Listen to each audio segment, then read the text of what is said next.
അപ്പോൾ നിങ്ങൾക്ക് അറിയാം ടോപ്പ് എൻഡിലാണ് ഇതിന്റെ റിയർ AC കാര്യങ്ങളൊക്കെ വരിക ആംറസ്റ്റുമേ. അപ്പോൾ നമുക്ക് ബേസ് മോഡലായാലും ഡെൽറ്റ പ്ലസ് ആയാലും നമുക്ക് എന്തായിട്ടും ആ ഒരു റിയർ AC ആക്ടിവേഷൻ ചെയ്യണമെങ്കിൽ ആംറസ്റ്റും അതേപോലെ തന്നെ ആ ഒരു സെൻട്രൽ കൺസോളിൽ വരുന്ന പൈപ്പ് കാര്യങ്ങളൊക്കെ നമുക്ക് ഫുൾ ഓപ്ഷൻ ടൈപ്പ് ആക്കേണ്ടി വരും. അപ്പോൾ അതിന് വേണ്ടി നമ്മൾ ഡാഷ്ബോർഡ് കാര്യങ്ങളൊക്കെ ഇളക്കി ഇത് ചെയ്തുകൊണ്ടിരിക്കുകയാണ് കേട്ടോ.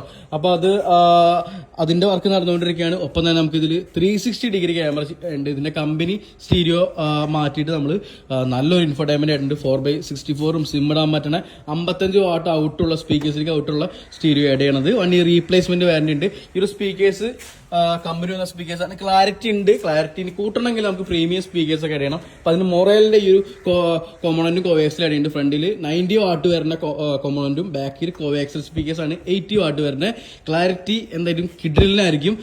അത് കഴിഞ്ഞിട്ട് നമുക്ക് സീറ്റ് അഴിച്ചിട്ട് നമ്മൾ സീറ്റ് കവേഴ്സ് അല്ല, സീറ്റ് തൈ സപ്പോർട്ടും വിങ്സും ഷോൾഡർ ഒക്കെ ചെയ്തിട്ട് കിഡിലൻ ലുക്കിലേക്കാണ് മാറ്റുന്നത്. അത് നല്ല കംഫർട്ടബിൾ ആയിട്ട് നമുക്ക് വണ്ടി ഓടിച്ച് പോകാനും പറ്റും.